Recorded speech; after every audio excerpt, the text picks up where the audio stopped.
To understand your currency, sometimes you have to go back to the core, the beginning, which may require you to tap into some of the pioneers in this thing of what has kind of helped bring us to where we are today. And we have that opportunity today, which is great, with our first keynote speaker and guest. Hip hop, obviously, I said hip hop. Is that just because it's the 50th anniversary, or we have this in our spirit just on an everyday basis, as we should? I answered for you. So, hip hop obviously plays a significant role in shaping culture. That goes without saying. And given that it's at the epicenter of this, we have the pleasure, the esteemed pleasure, of having one of the pioneers of it, who literally needs no introduction at all, and we're gonna have an amazing conversation, but I want to welcome out Master CAZ.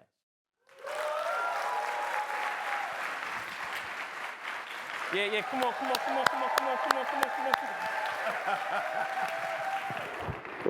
How you doing, bro? I'm good. Sit. So firstly, thank you. And the thank you can go so deep on so many levels. We'll keep it surface of thank you for being here today. You're welcome. But thank you for your contribution, bro. If you look at what you represent and what you were part of, we're not gonna give it all to you, but you play a major role, significant. Definitely. And we're gonna get into some of those things. But the first thing, on my podcast, I usually start with the first question that I ask. And when you hear culture, what does that mean to you? Non-for-profit. Ooh. Okay. When I hear the word culture, the immediate, I think non-for-profit is something that you do naturally without looking what you're going to get from it, without monetary gain. It's just things that we do innately. These things that are inside of us. That's what culture is to me, and that's what breeds culture. It's funny when people, sometimes they ask me that question now, and I give the same thing that you kind of alluded to, where I make the correlation that's kind of like breathing. With breathing, at times we all do it naturally, right? It just kind of happens. But if you find an instance where there's this level of joy in you, your breathing and your heart rate changes, right? You're exhilarated, you're in this amazing space. But then you also have your breathing gets very altered when you might have some tension, adversity, and things that are going on. Your breathing gets short, and that could be a toxic type of reaction. Definitely. So culture can be in any one of those areas or spectrums. So I love that you gave that breakdown of it, because I strongly believe in that as well, and how much it's the heartbeat of everything that we do. Yeah, even breathing, it's natural. It just happens naturally, and we get so many benefits from breathing, like life. But there's also instances where breathing can be detrimental to you. Like if you have asthma, you go into a place where it's not conducive, the air is not right, that could be detrimental as well. So culture is the same way. It depends on how you use it. So message, we're all very responsible to the cultures we contribute to and we're part of. Do we understand that assignment? So your essence is part of contributing, and that can be on the good or the bad. So these are some of the responsibilities we have when we walk in any rooms, literally or figuratively, that we have to be very cognizant of. And so now, listen, your history. In 1980, you became part of Cold Crush Brothers. Yeah. Who then became one of the most influential groups in hip-hop history, to say the least. What was the initial thought for y'all and yourselves in this group and in this space and genre that wasn't even fully defined as a thing yet? In the early days of hip-hop, it was more group-orientated. Just like the 50s, where the doo-wop groups, guys would get together and sing on the corner in harmonies.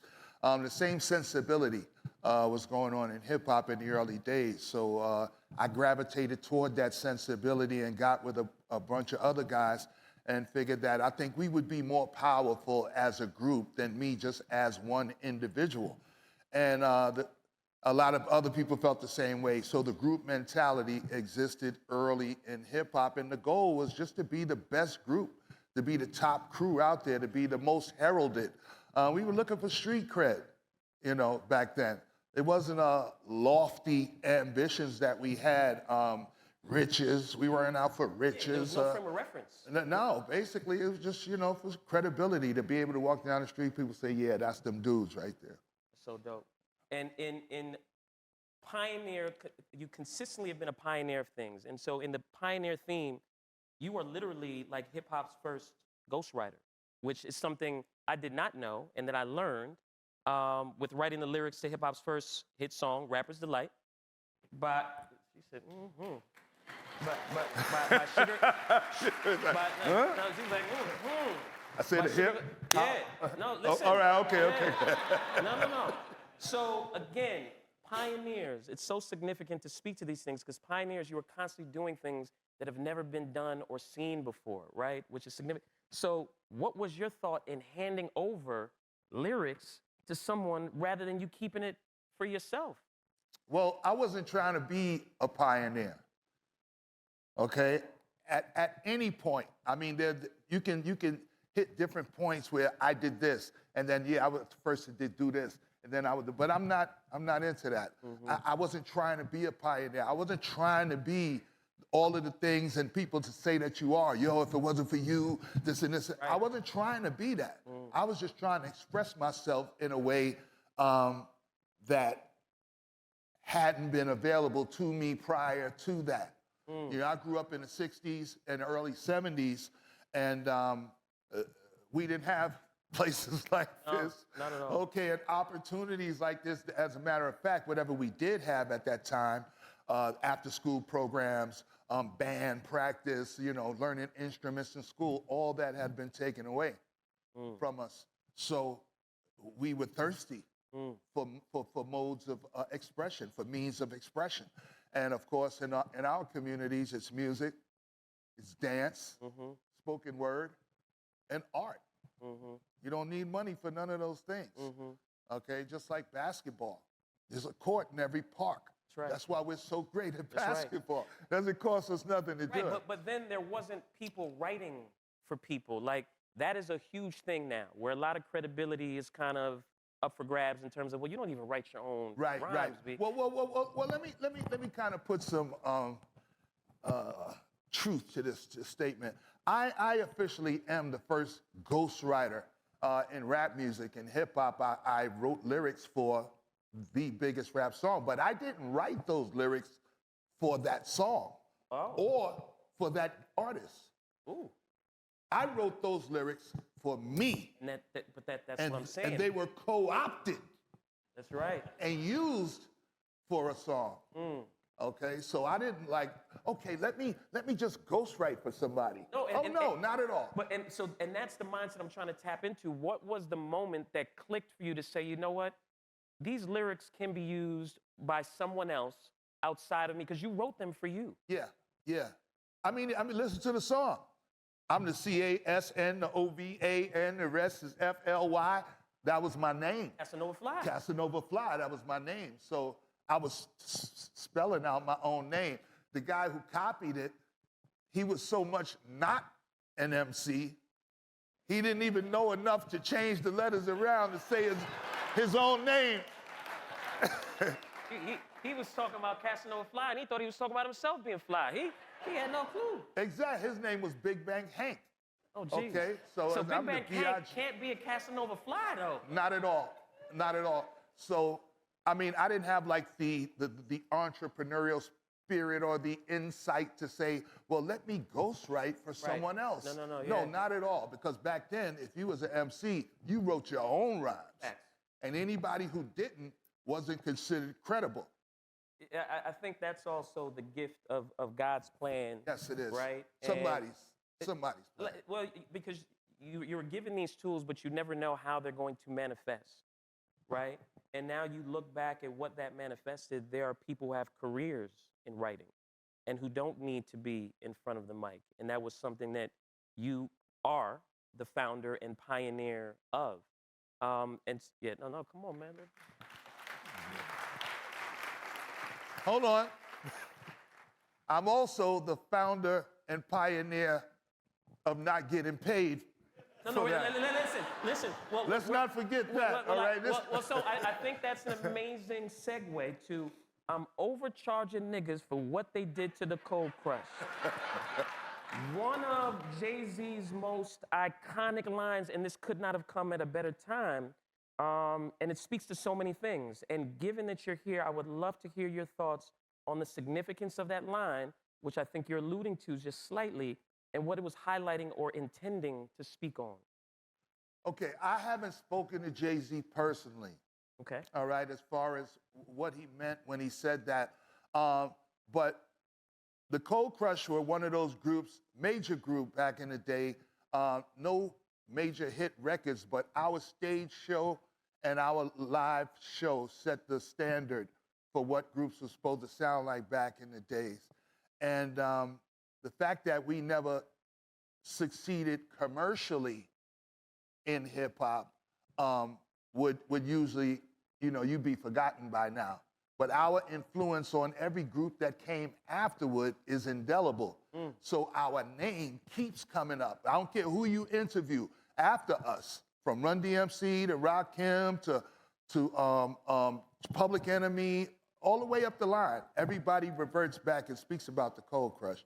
And I think that's because of we did this for the love of doing this, Yeah, there's a line, and I want to reference it, that I heard the other day where, pioneers get slaughtered and the settlers prosper.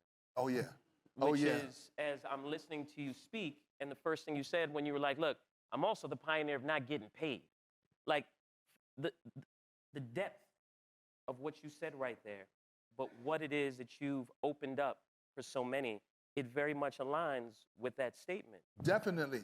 When Jay-Z said, I'm overcharging, he said, record companies, the industry is shady. Yeah. It needs to be taken over. I'm overcharging niggas for what they did to the Cold Crush. Now, the Cold Crush is my group back in the days. We never got our just due, so to speak. So I think that's what Jay-Z was alluding to.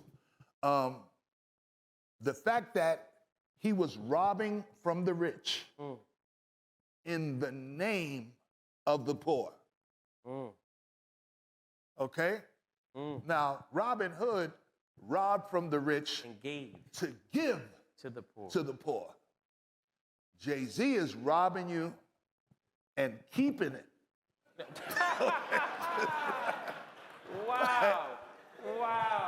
Basically, so when people ask me, well, what do you think about Jay-Z's line about the, yeah, he robbed from the rich in the name of the poor. I think it was a clever line, and he used us as the, the example. Yeah, so, with that, I think ownership plays a big part of your ability to create more cultural currency. And it's my hope that you would have been getting some sort of residuals, royalties, something from what you've done. With this next generation of artists and leaders, what key learning would you share with them in the hopes that they don't fall in the same sort of situation that you may have come out of? Well, you know what? You would think that after years and so many examples of artists, and not just hip hop artists, but music artists being ripped off by record companies and publishers and all that other thing, that we would learn from prior generations. But the same thing keeps happening over and over and over again. We keep falling for the same thing. We keep signing contracts without having lawyers look at them because there's so many people that want to get into the entertainment business. So if you're going to take a long time to look at this contract, I'll just give it to him. He'll sign it right away, okay, and we can get this going. And that's the mentality that has always permeated the industry, and it trickles down to people. So if you aren't educated as far as your worth, okay, in the music business or any other business, okay, then you'll just sign away basically everything. And it's still happening to this day, even with the lessons. Which is crazy to hear. I think Cora is your partner. My wife, your manager, wife, and partner, all things. Celebrating 27 years of marriage today.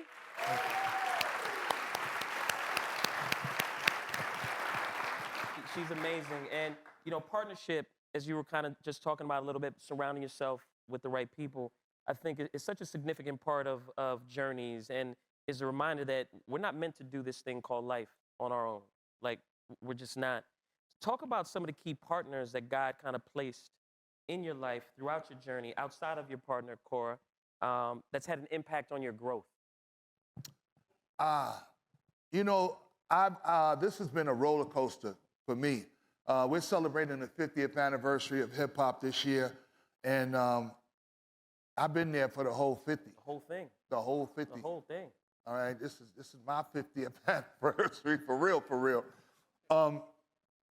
But many people along my journey have come in and, you know, helped me through the troubled times and things like that. Creatively, I've always been my own muse. Mm-hmm. I've always been my own guide. I take what I see everywhere, I throw it in a box, I mix it up, and then I put it back out the way I see it.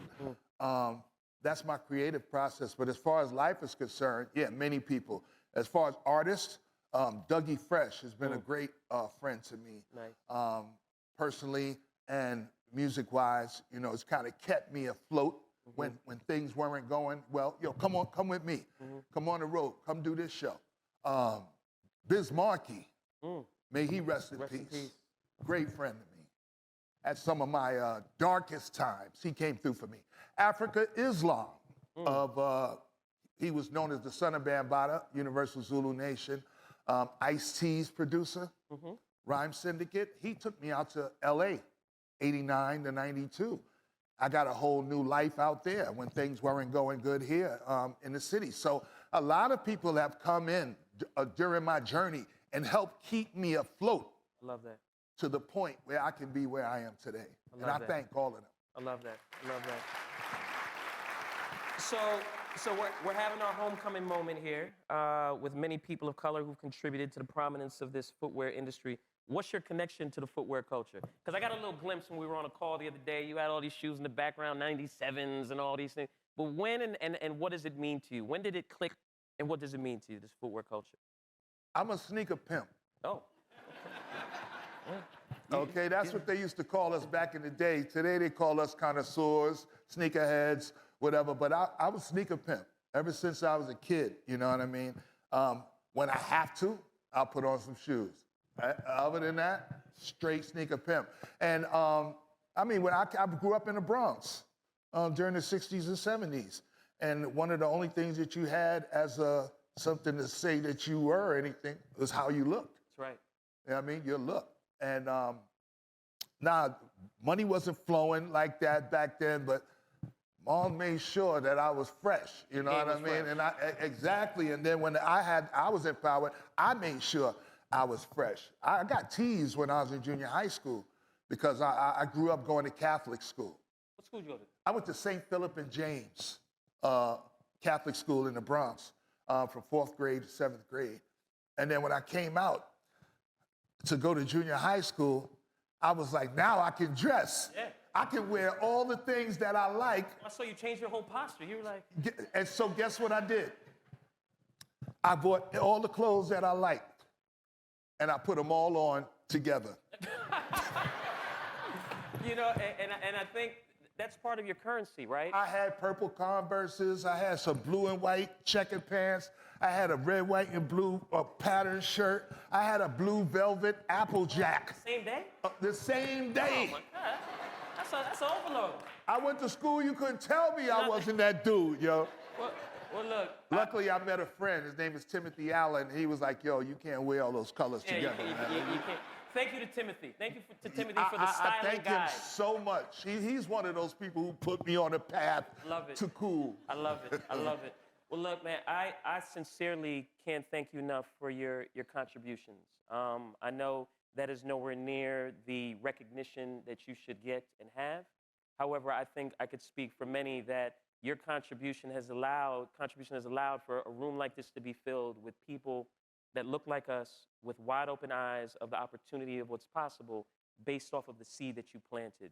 So I cannot say enough how much you mean and how grateful we are for you. Grateful.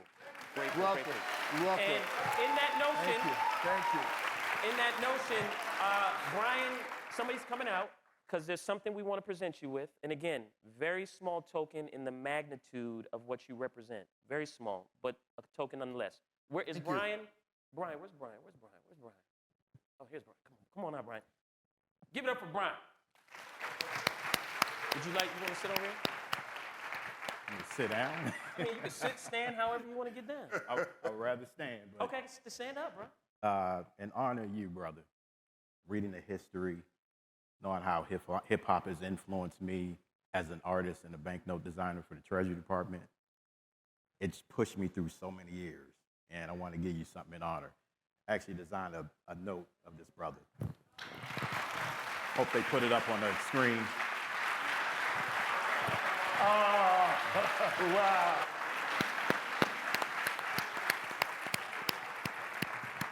I think the back is even flyer, man. That's beautiful, man. Thank you. Wow. They gotta flip it, but it's okay. When I say he got his own money, the boy got his own money. Thank you. Thank you so much. I appreciate it. This is an honor, and I really appreciate it. And people ask me a lot, did you ever think that hip hop would grow to the extent that it had? Did you ever think it would be? Hell no. Had I known, had I been aware of my cultural currency back then, I would have locked hip hop down. I would have trademarked hip hop. I would own a part of hip hop. You know what I mean? Have some kind of something, to show for it. But we were the creatives. We were the people making hip hop happen. We weren't on the outside looking in. We were the in. Okay? And there was people who couldn't do what we do, but dug what we do, who said, hey, maybe we could do this with that. Or maybe we could do that with that. And that's where all the books, the records, and the licensing and everything else, the branding came from that. But it all started with the hip hop, okay? And I'd just like to say real quick, before rap was a game or hip hop was a nation, before Lauryn Hill began her miseducation, before milk was chillin' or PE brought the noise, before Heavy D and the Boys, before the roof caught on fire, before fresh was the word, before Houdini and Friends and Roxanne's Revenge, before the Freaks came out at night, before Say Ho, before the Crash Crew was rocking on the radio, before Whitney, Mariah, and J-Lo and Janet, before Bam and the Soul Sonic Force rocked this planet, before These Are the Breaks, before Hard Times, before the Sugar Hill Gang, and before Super Rhymes, before Reaganomics, before rappers got shot in their stomachs, before you found hip-hop in comics, before G's, before weed was trees, before going raw dog gave you a deadly disease, before haters, before thugs and perpetrators, before the alphas and before the betas, before beepers and cell phones and retro gods and FedEx and food stamps and Metro cards, before cops was 5-0 or GAPS was answers, before all the B-boys turned into break dancers, before legs was crazy or outturned to Swayze, back when my man said it's hot, humid, and hazy, before all the bull, and by no means get it twisted, my name is hip hop, and I have always existed. In this physical form or in the essence of rhyme, I'm Grandmaster CAZ, people, the greatest of all time. Give it up, Grandmaster CAZ. Give it up. Okay. Family. Thank you, brother. Thank you. You're amazing. Appreciate you. All right. Grandmaster CAZ. Thank you. That was awesome. Awesome. Wish they put the other image up.